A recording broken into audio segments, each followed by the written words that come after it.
स्वस्थ सिद्धांत प्रसारण में आपका स्वागत है।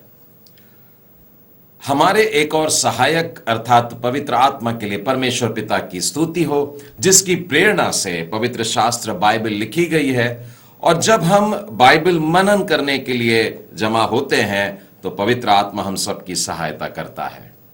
बीते 6 सप्ताह से हमारे मनन का विषय है मृत्यु।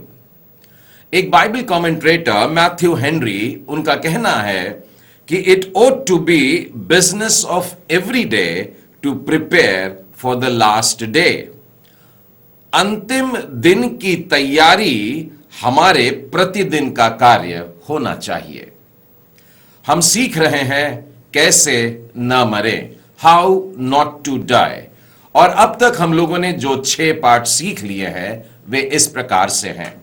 Lesson number 1, do not postpone repentance, पश्चाताप को स्थगित न करें।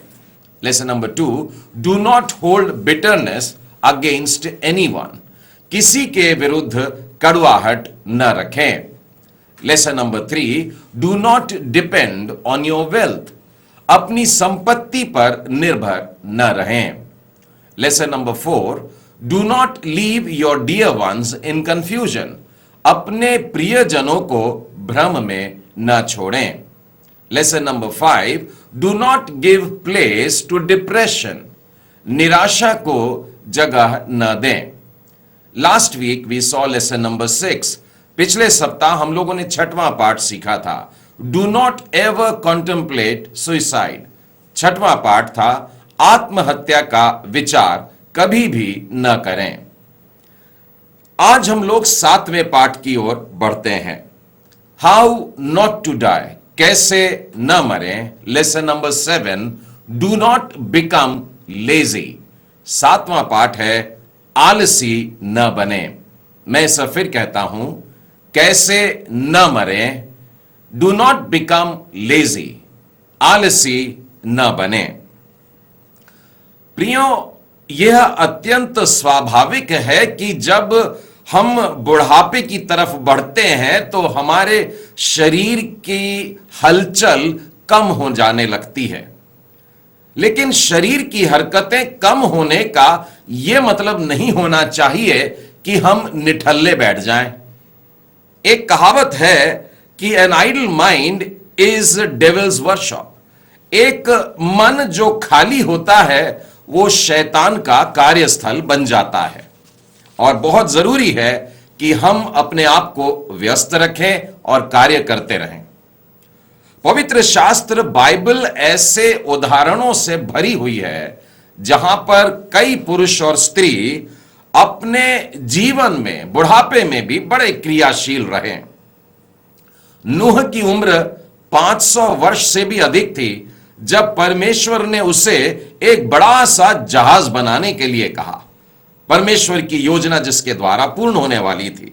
आप उत्पत्ति के 5वें, 6वें और 7वें अध्याय में इस बात को देख सकते हैं। उत्पत्ति के 12वें अध्याय में आप देखिए, वहां पर आपको पता चलेगा कि परमेश्वर ने अब्राम को जब अपना देश छोड़ने के लिए कहा, अपने कुटुंबियों को छोड़ करके एक नए प्रदेश की ओर जिसे परमेश्वर उसे दिखाने वाला था लेकर के चला, तब उसकी आयु 75 वर्ष की थी। फिर आप निर्गमन के 3रे अध्याय की तरफ आइए, वहां पर आपको दिखेगा कि एक पर्वत पर मूसा है और उनकी उम्र 80 वर्ष की है। और परमेश्वर ने उन्हें एक बहुत बड़ा काम दिया कि मिस्र में जा करके उसकी प्रजा को, इजराइलियों को वहां से छुड़ा करके लाए। एक और नाम जो बहुत परिचित सा नहीं लगेगा वो है बार्जिल्लै। और बार्जिल्लै के बारे में हम 2 शमूएल की पुस्तक में मिलता है और वहां के 19वें अध्याय के अगर 32वें वचन को देखें तो उसकी उम्र के बारे में पता चलेगा। यहां लिखा है कि बार्जिल्लै तो वृद्ध पुरुष था, अर्थात 80 वर्ष की आयु का था, बहुत बूढ़ा हो चला था। लेकिन मैं आपको बताना चाहूंगा कि उसने कितनी मेहनत की, कितना श्रम किया, कितना शारीरिक कार्य उसने किया और परमेश्वर के एक जन दाऊद के प्राणों की रक्षा की। दाऊद और उसके साथी लोग जो थे, ये दाऊद के बेटे के बलवा करने के कारण भाग रहे थे और उनकी जान के पीछे उनका यह बेटा पड़ा हुआ था। यह उस समय की बात है। और तब बारसिल्लै क्या करता है कि दाऊद के लिए प्रबंध करता है। दूसरा शमूएल और उसके 17वें अध्याय के 28 और 19 को अगर आप पढ़ेंगे तो पता चलेगा बारसिल्लै दाऊद और उसके साथियों के लिए देखिए क्या क्या सामान लेकर पहुंचता है। 4 पाइयां, तसले, मिट्टी के बर्तन, गेहूं, जौ, मैदा, लोबिया, मसूर, भुने हुए दाने, मधु, मक्खन, भेड़ बकरियां और गाय के दही का पनीर। दाऊद और उसके संगियों के खाने को यह सोचकर ले आया कि जंगल में वे लोग भूखे, प्यासे और थके मांदे होंगे। एक बूढ़े व्यक्ति ने इन जवानों की सेवा किया। प्रिय, और उसी तरह से अगर आप 19वें अध्याय के 31वें वचन को देखेंगे तो आपको पता चलेगा कि उसने सिर्फ ये सामान लाके ही नहीं छोड़ दिया, परंतु उनके साथ भी आगे बढ़ा। और लिखा है कि राजा के साथ यरदन पार गया कि उसको यरदन के पार पहुंचा दे। उसको एक सुरक्षित स्थान में लेकर के जाने के लिए बारजिल्लै ने मेहनत की। प्रियो, यदि बारजिल्लै अपने मन में सोचता कि मैं तो बूढ़ा हो गया हूं, 80 बरस का हो गया हूं, मैं नहीं करता, तो आज दाऊद और उसके साथियों के बारे में यह अद्भुत काम पढ़ने को नहीं मिल पाते थे। तो हम चाहे बूढ़े भी क्यों ना हो गए हो, ये बातें हमें इस प्रकार से बाइबल बताती है कि हमें श्रम करते रहने का है, कार्य करते रहने का है। मुझको नए नियम में भी ऐसे कई उदाहरण दिखते हैं जहां पर बूढ़े लोगों ने बहुत सारा काम किया है। मेरे साथ में आप भी निकाल सकते हैं लूका रचित सुसमाचार और उसके पहले अध्याय में और उसके आरंभ के वचनों में अगर आप देखते हैं तो आपको सबसे पहले जकरिया नजर आएगा। अबिया के दल में जकरिया नाम का एक याजक था और उसकी पत्नी हारून के वंश की थी जिसका नाम इलीशिबा था। और इनके बारे में अगले वचन में लिखा है उनकी कोई भी संतान न थी और वे दोनों बूढ़े थे। इस उम्र में भी जकरिया के लिए देखिए 8वें वचन में क्या लिखा है, जब वह अपने दल की पारी पर परमेश्वर के सामने याजक का काम करता था, उस बुढ़ापे में भी वो अपने आप को परमेश्वर के कार्य के लिए सौंपता है। उसी तरह से अगले अध्याय में देखिएगा, लूका के दूसरे अध्याय और 36, 37 और 38 में एक स्त्री नजर आ रही है। ये हन्ना है।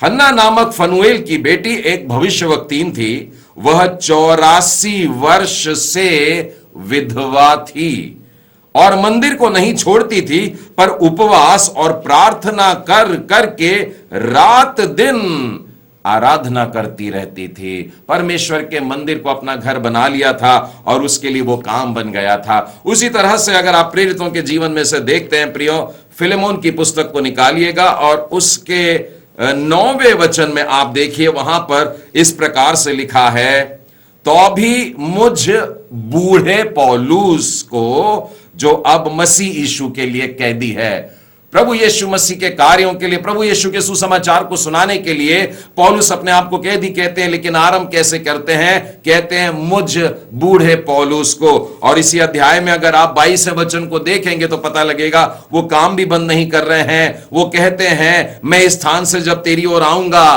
तो यह भी कि मेरे ठहरने के लिए जगह तैयार रख। मैं वचन बांटते हुए, सुसमाचार की सेवा करते हुए वहां भी आऊंगा तो मेरे लिए तू जगह तैयार रखना। अर्थात प्रभु के जन जो होते हैं वो परमेश्वर के कार्यों को करते रहते हैं। बाइबल के साथ साथ मैं अगर हाल ही के इतिहास में भी अगर अपनी नजरें फिराकर देखूं तो ऐसे कई लोग नजरों के सामने आते हैं जिन्होंने अपने बुढ़ापे में रह करके भी बड़े मेहनत के काम किए हैं। माइकल एंजेलो को आप जानते हैं, 89 वर्ष की आयु, 89 इयर्स के हो जाने के बाद भी वे कविताएं लिख रहे थे और नई नई आकारों को संरचना दे रहे थे।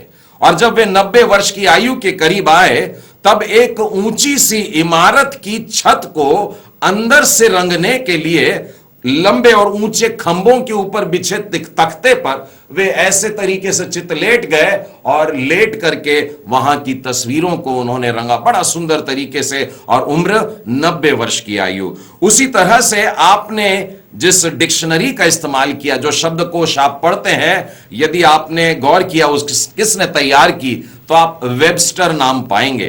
क्या आपको मालूम है कि वेबस्टर ने यह डिक्शनरी अपने किस उम्र में तैयार की थी? अचरज होगा, 70 वर्ष के जब वे थे तो यह वेबस्टर्स की डिक्शनरी बनने में आई। जॉन वेस्ली को आप जानते हैं। जॉन वेस्ली जब 83 वर्ष के आयु के हुए, तब वे परेशान हो गए थे कि मैं एक दिन में 15 घंटे से ज्यादा लेखन कार्य नहीं कर पा रहा हूं। और फिर 86 वर्ष की आयु में तो एकदम शर्मिंदगी महसूस होने लगी उन्हें, जब उन्हें इस बात का एहसास होने लगा कि मैं एक दिन में 2 बार से ज्यादा प्रचार नहीं कर पा रहा हूं। हमारे अपने देश में मदर टेरेसा का नाम कोई भूला नहीं है। मदर टेरेसा अपने जीवन के अंतिम समय तक, 87 वर्ष की आयु तक भी, हालांकि उन्हें खुद भी हृदय विकार था, हृदय गति की तकलीफ थी, उन्हें अलग अलग बीमारियां थी, लेकिन जिस तरीके से वे बीमारों की सेवा करते थे, कोई उनकी ओर देखकर यह सोचता भी नहीं था कि ये खुद बीमार हैं। और अपने हाथों से वे कोढ़ी मनुष्यों के घावों को धोया करती थी, जो अछूत थे उनको अपने गले से लगाया करती थी, जो आंसू बहाते उनको अपने गोद में बैठाया करती थी। इस प्रकार से अपने जीवन के अंतिम समय तक वो करती रहीं। प्रियो, मदर ब्रांड के बारे में अगर आपने सुना होगा, जब ये जवान थी तब तो पहाड़ों पर भाग भाग करके जनजातियों में लोगों की सेवा किया करती थी। वो कोली पहाड़ियों पर वहां के लोगों के बीच में सेवा करती थी। और जब वे 90 वर्ष की आयु के करीब आ रही थी, वे चल फिर नहीं पाती थी, तब भाइयों की, लड़कों की मदद लेती थी कि वो उनको उठाए और फिर वो उन गांव में जाकर के सेवा करती थी। बुढ़ापे की कमजोरी ने रोका नहीं लोगों को, जिनके हृदय में परमेश्वर की आज्ञाएं उमंग का कारण बनी कि हमें सेवा करना है। हमारा बुढ़ापा हमें किसी तरह से कमजोर ना बनाए। परमेश्वर की सामर्थ हमें सब कार्य करने के लिए उठाती है। मेरे पिता के जीवन में मैंने देखा है कि मृत्यु के एक दिन पहले तक वे बाइबल और भजनों की पुस्तकों को बांटते और बेचते हुए फिरते रहे। मेरी माता जब तक चल सकती थी, लिख सकती थी, उन्होंने बहुत सारे कार्य प्रभु के सेवा के लिए किए। वे घर घर जाकर दुआ प्रार्थना करती और मिशनरियों के लिए सहायता भी इकट्ठा किया करती थी। प्रियो, बाइबल गलत नहीं कहती है कि हमें अपने जीवन के आखिरी समय तक, आखिरी दिन तक व्यस्त रहना चाहिए। मेरे साथ में आप निकालिए सबोपदेशक की पुस्तक और उसका 9वां अध्याय और उसका 10वां वचन। जो काम तुझे मिले उसे अपनी शक्ति भर करना। आगे लिखा है, क्योंकि अधोलोक में जहां तू जाने वाला है, न काम, न युक्ति, न ज्ञान और न बुद्धि है। ये सारी बातें जो तूने आज प्रभु से पाया है, इनका उपयोग तू आज ही कर, जीते जी कर, और अपने बुढ़ापे में भी कर ले। क्योंकि जहां जाने वाले हैं वहां इन चीजों का उपयोग तू नहीं कर पाएगा। और इसीलिए अपने जीवन के आखिरी दिन तक हमें काम करते रहना चाहिए। प्रभु यीशु की इसी आत्मा से हमें भरे रहना चाहिए। यूहन्ना रचित सुसमाचार निकालें और उसके 9वें अध्याय के 4थे वचन में लिखा है, यीशु ने कहा कि जिसने मुझे भेजा है, हमें उसके काम दिन ही दिन में करने हैं, क्योंकि ऐसी रात आने वाली है जिसमें कोई काम नहीं कर सकेगा। ऐसा समय आने वाला है जब ये काम नहीं होने वाले। आज दिन का समय है, आज वो हमारे शरीर में सामर्थ देता है, आज ही हमको वो काम करते रहने का है। मैं प्रेरितों की पुस्तक में से 1 कुरिन्थी और उसके 15वें अध्याय और उसके 54 और 55वें वचन से बताना चाहता हूं। यहां पर आरंभ के वचन मृत्यु को लेकर के हैं। और जब यह नाशवान अविनाश को पहन लेगा और यह मरणहार अमरता को पहन लेगा, तब यह वचन पूरा हो जाएगा कि जय ने मृत्यु को निगल लिया।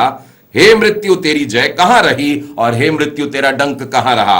और इसके बाद देखिए 58वें वचन में क्या लिखा है, इसीलिए हे मेरे प्रिय भाइयों, दृढ़ और अटल रहो और प्रभु के काम में सर्वदा बढ़ते जाओ, क्योंकि ये जानते हो कि तुम्हारा परिश्रम प्रभु में व्यर्थ नहीं है। हमें इन कार्यों को जो प्रभु के कार्य कहलाए जाते हैं, हमें सर्वदा करना है और उसमें बढ़ते जाने के लिए कह रहा है, उसमें कमी नहीं आना चाहिए। प्रियो, हम अपने आप को किसी संस्था के लिए अगर जीवन भर काम किए हैं, तो एक दिन निर्धारित होता है कि सेवानिवृत्ति होती है, हम उस काम से रिटायर हो जाते हैं। लेकिन परमेश्वर के राज्य में चाहे आपकी उम्र कितनी भी क्यों ना हो, 100 साल का व्यक्ति भी उस कार्य से निकाला नहीं जाता या सेवानिवृत्त नहीं किया जाता। परमेश्वर ने जब तक हमें इस पृथ्वी पर जीवित रखा है, हमें उसके कार्यों को करते रहना है। मेरे साथ में निकालिए भजन संहिता और उसका 71वां अध्याय और उसके 17वें वचन में। हे परमेश्वर, तू तो मुझको बचपन ही से सिखाता आया है और अब तक मैं तेरे आश्चर्य कर्मों का प्रचार करता आया हूं।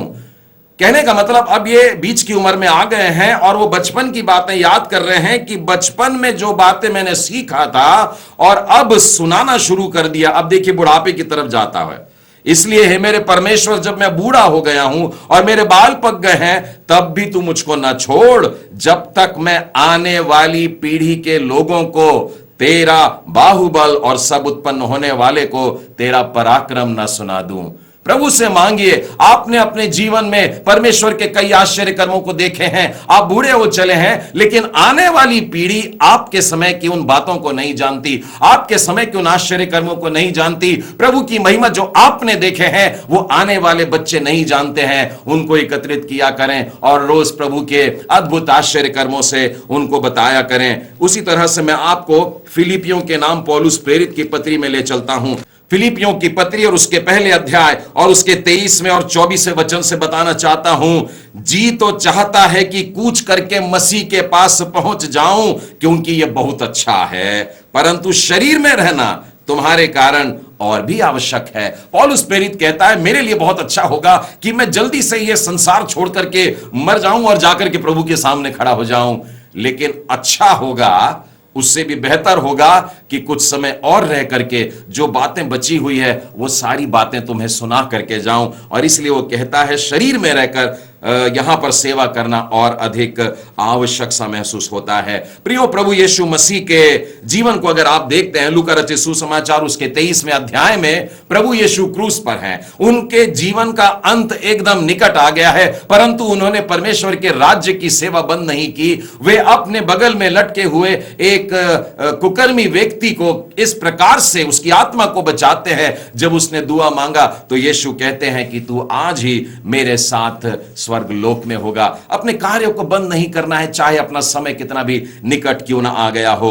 एक उत्कृष्ट प्रतिज्ञा के लिए जो आत्माओं को बचाने में जो लोग लगे हैं, उनके बारे में मैं आपको दानियल की पुस्तक में से बताना चाहूंगा। दानियल के 12वें अध्याय को निकालिए और उसके 2 और 3 वचन में से, जो भूमि के नीचे सोए रहेंगे उनमें से बहुत से लोग जाग उठेंगे, कितने तो सदा के जीवन के लिए और कितने अपनी नाम धराई और सदा तक अत्यंत घिनौने ठहरने के लिए। 3 वचन गौर से सुनिए। तब सिखाने वालों की चमक आकाश मंडल की सी होगी और जो बहुतों को धर्मी बनाते हैं वे सर्वदा तारों के समान प्रकाशमान रहेंगे। ये उन लोगों में से भी हैं जो सो गए हैं, उनमें से जगाए जा रहे हैं। प्रभु की सेवा करते रहे थे, परमेश्वर के कार्यों में थे, वे सिखाते रहते थे। आज प्रभु जब उनको उठाता है तो बाइबल कहती है कि जो बहुतों को धर्मी बनाया जिन्होंने, वे सर्वदा तारों के समान प्रकाशमान रहेंगे। डीएल मूडी के बारे में आपने सुना होगा और इन्होंने अपने मृत्यु के बाद जो उनकी कब्र होने वाली थी उसके बारे में एक बड़ी विचित्र इच्छा जाहिर की थी कि उनकी कब्र के पत्थर पर 2 पांव बनाना, वो पांव जो मेल के सुसमाचार के जूते पहने हो, मानो उस व्यक्ति के जो सुसमाचार सुनाने के लिए दौड़ा चला जाता है। कितनी अद्भुत बात है प्रियो। ये सारे उदाहरण जो हमने देखे, जो पुराने नियम से, नए नियम से, पवित्र शास्त्र बाइबल से देखे और इतिहास से भी देखे, ये सारे उदाहरण हमारे लिए पर्याप्त हैं हमें यह आह्वान देने के लिए कि हमारे बुढ़ापे के दिनों में भी हम प्रभु की सेवा के कार्यों में अंतिम दिन तक लगे रहना चाहिए। मैं आप लोगों को कुछ प्रैक्टिकल टिप्स देना चाहता हूं, कुछ व्यवहारिक नुस्खे देना चाहता हूं कि हम किस तरह से अपने बुढ़ापे के दिनों में भी अपने आप को व्यस्त रख सकते हैं। पहली सलाह जो दे रहा हूं वो है कि पढ़ने के लिए समय निकालिएगा। प्रियो, आपने अपने जीवन में न जाने कितनी सारी पुस्तकें खरीदी और उन पुस्तकों में से कई एक पुस्तकें आज भी आपके बुक शेल्फ में रखी है जिनको आपने आज तक हाथ नहीं लगाया। अब वो समय आ गया है कि आप उन पुस्तकों को एक एक करके निकालिए और वो सारी पुस्तकों को पढ़ना शुरू करिए। मैं आपको एक उदाहरण बताता हूं पौलुस के जीवन से। आपको यह दूसरा तीमुथियुस और उसके 4 अध्याय और उसके 6वें वचन के आगे से मिलता है, क्योंकि मैं अब अर्क के समान उंडेला जाता हूं, मेरे कूच करने का समय निकट आ गया। पौलुस कह रहा है मेरी मृत्यु का समय अभी बहुत निकट आ गया है, मेरे पास शीघ्र आने का प्रयत्न कर, मुझसे एक बार मिलने की कोशिश कर। और उसके बाद में लिखा है 13वें वचन में, देखिए क्या है, जो बागा में त्रोआस में करपूस के यहां छोड़ आया हूं, जब तू आए तो उसे और पुस्तकों को विशेष करके चर्म पात्रों को लेते आना। उन पुस्तकों को भी लेके आना, मेरे कपड़े को भी ला लेना, लेकिन हाँ पुस्तकें लाना मत भूलना। कहने का मतलब इस उम्र में जबकि उसकी मृत्यु उसको करीब लग रही थी, वो चाहता है कि वो और पढ़ें। प्रियो, यदि आपके लिए पढ़ना आपको कठिन लगता है और सुनना आसान लगता है, तो प्रभु का धन्यवाद हो कि इन दिनों में ऑडियो बाइबल्स मिलते हैं। आप छोटे से चिप में सारी की सारी बाइबल को रख लेते हैं और उनकी आवाज सुन सकते हैं। उत्पत्ति से लेकर प्रकाशित वाक्य के हर अध्याय के हर वचनों को आप सुन सकते हैं। वैसे ही मसीही संगीत होते हैं, आप उसको सुनने में अपना समय दे सकते हैं। संदेशों को भी आजकल आप सीडी में या डीवीडी में सुन सकते हैं, देख सकते हैं। तो इन बातों में भी आप अपने आप को व्यस्त रख सकते हैं। एक यहूदी कहावत याद आ रही है कि एक अज्ञानी के लिए बुढ़ापा जाड़े का समय होता है, बैठे रहने का समय होता है, लेकिन एक बुद्धिमान व्यक्ति के लिए जो बुढ़ापे का समय है वो कटनी का समय होता है। एक ऐसा समय जिसमें वो बहुत कुछ उत्पन्न कर सकता है, बढ़ा सकता है। दूसरी सलाह आपको देना चाहता हूं वो है कि आप लेखन कार्य कर सकते हैं। लिखने के लिए अपनी कागज पेंसिल उठाइए और देखिए प्रभु इस उम्र में भी आपको अपने अनुभवों को लिखने के लिए, दूसरों की सहायता के लिए, अद्भुत अद्भुत ऐसी बातें लिखने के लिए याद करके आपकी गवाहियां बहुत सी काम आएगी। अपने मृत्यु के पहले बाइबल में से कुछ लोगों ने जो लिखा था, मैं आपको यह बताना चाहता हूं कि फिलिपियों की पत्री, जिसे हम लोग आनंद की पत्री कहते हैं, यह वास्तव में पौलुस प्रेरित ने अपने कैद में लिखा था, इतने दुख में रहते हुए, लेकिन यह आनंद की पत्री कहलाती है। उन्होंने दूसरा तीमुथियुस जो लिखा वो अपनी मृत्यु के बस थोड़े समय पहले की बात है, और यह दूसरे तीमुथियुस की पत्री अगुओं की पत्री कहलाने लगी। चरवाहों के लिए यह एक खास पत्री बन गई। उसी तरह से पतरस प्रेरित ने दूसरी पत्री जब अपनी लिखी थी, वो भी अपने मौत के एकदम करीब आ चुके थे, और उनकी ये वाली पत्री जो है ये झूठे शिक्षकों से सतर्क रहने के लिए चेतावनी वाली पुस्तक बन गई।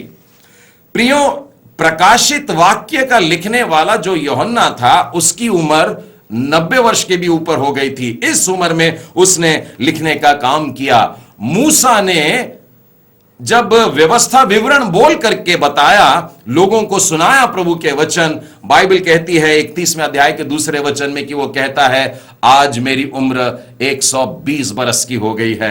120 इयर्स, इतनी उम्र का होने के बावजूद भी वो इतने बड़े काम करता है।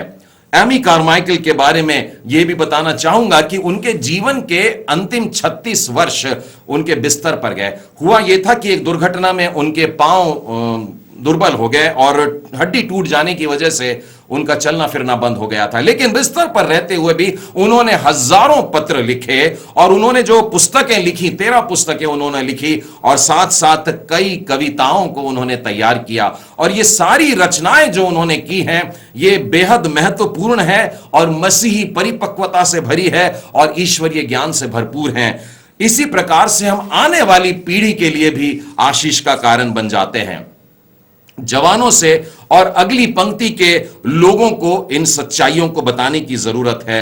अय्यूब की पुस्तक में मैं ले चलता हूं और वहां पर उसके 8वें अध्याय और 8वें वचन से आगे देखिए बिल्दद के शब्द है, और वो इस प्रकार से कह रहा है, पिछली पीढ़ी के लोगों से तो पूछ, और जो कुछ उनके पुरखाओं ने जांच पड़ताल की है उस पर ध्यान दे। बूढ़े लोगों से जाकर के पूछताछ कर, क्योंकि हम तो कल के ही हैं और कुछ भी नहीं जानते, और पृथ्वी पर हमारे दिन छाया के समान बीतते हैं। क्या वे लोग तुझसे शिक्षा की बातें ना कहेंगे? क्या वे अपने मन से बात ना निकालेंगे? वो पुरानी पीढ़ी जो है, बूढ़े लोगों की पीढ़ी है, जवानों को निर्देश दिया जा रहा है कि जाओ उनके साथ बैठो, उनसे सीख लो और प्रभु की बातों को सीखो। उसी तरीके से हम भजन संहिता के 48वें अध्याय में आए और यहां पर 12वें और 13वें वचन को देखे। सियोन के चारों ओर चलो, उसकी परिक्रमा करो और उसके गुम्मटों को गिन लो, उसकी शहरपनाह पर दृष्टि लगाओ, उसके महलों को ध्यान से देखो। किस लिए? ताकि तुम आने वाली पीढ़ी को, जो लोग हैं, जो जवान हैं, बच्चे हैं, उनको परमेश्वर के पराक्रम के कामों का वर्णन कर सको। प्रियो, बाइबल में बहुत सारे लोगों के अंतिम दिनों के या अंतिम क्षणों की कुछ बातें लिखी हुई हैं। जैसे आप मूसा के जीवन की बातें पढ़ सकते हैं, यहोशू ने अपने अंतिम समय में कुछ बातें कही है, याकूब ने अपने मरते समय कुछ बातें कही, दाऊद के भी मरते समय की अंतिम क्षणों की कुछ बातें लिखी हुई है। उसी तरह से शमूएल के भी शब्द लिखे हैं, प्रभु यीशु मसीह के अंतिम समय के शब्द लिखे हुए हैं, पौलुस और पतरस के भी शब्द लिखे हुए हैं। उनको पढ़कर के आप अपने आप को प्रोत्साहन दे सकते हैं कि अंतिम दिनों में आपको किस तरीके से बढ़ते जाना है। प्रियो, मैं दूसरा पतरस और उसके पहले अध्याय और उसके 13वें से 15वें वचन के आगे बताता हूं। मैं यह अपने लिए उचित समझता हूं कि जब तक मैं इस डेरे में हूं तब तक तुम्हें सुधि दिलाकर उभारता रहूं, क्योंकि यह जानता हूं कि मेरे डेरे के गिराए जाने का समय शीघ्र आने वाला है, जैसा कि हमारे प्रभु यीशु मसीह ने मुझ पर प्रकट किया है। इसीलिए मैं ऐसा यत्न करूंगा कि मेरे कूच करने के बाद तुम इन सब बातों को सर्वदा स्मरण रखो। पतरस चाहता है कि मेरे मरने से पहले मैं आपको इस प्रकार से बातें सिखा करके जाऊं कि मेरे जाने के बाद भी ये बातें बनी रहेगी। मूसा को प्रतिज्ञा के देश में प्रवेश करने को नहीं मिला, परंतु वो निराश होकर के नहीं बैठ गया, परंतु उसने अपने बात के नेतृत्व करने के लिए एक नए व्यक्ति को चुन करके उनके सामने खड़ा किया। दाऊद से जब कहा गया कि तू मंदिर नहीं बनाएगा, तो वो निठल्ला नहीं बैठ गया, परंतु मंदिर बनाने के लिए अपने बेटे के लिए वो सारी चीजों का जमा करके रख लिया ताकि उसके लिए आसानी होने वाली है। प्रियो, अपने बुढ़ापे के दिनों में जब आपको लगता है अकेले कुछ नहीं कर सकते हैं, तो किसी धार्मिक संस्थाओं के साथ में जुड़ जाइए, कोई धर्मार्थ सेवाओं संस्थाओं के साथ में जुड़ जाएं और उनके साथ में कार्य करना शुरू करें। अंत में सेंट पैट्रिक की एक प्रार्थना के द्वारा समाप्त करना चाहूंगा। उन्होंने कहा, हे परमेश्वर मेरे सिर में रहे और मेरी समझ में भी, हे परमेश्वर मेरी आंखों में रहे और मेरे देखने में भी, हे परमेश्वर मेरे मुंह में रहे और मेरे बोलने में भी, हे परमेश्वर मेरे मन में रहे और मेरे विचारों में भी, हे परमेश्वर मेरे अंत में रहे और मेरे चले जाने में भी। भजन संहिता 92 और 14 के अनुसार प्रियो, वे पुराने होने पर भी फलते रहेंगे। परमेश्वर पिता आप सबों को आशीष दे। हाउ नॉट टू डाई, कैसे न मरे। डू नॉट बिकम लेजी, आलसी न बने। परमेश्वर पिता आप सबों को बहुत आशीष दे।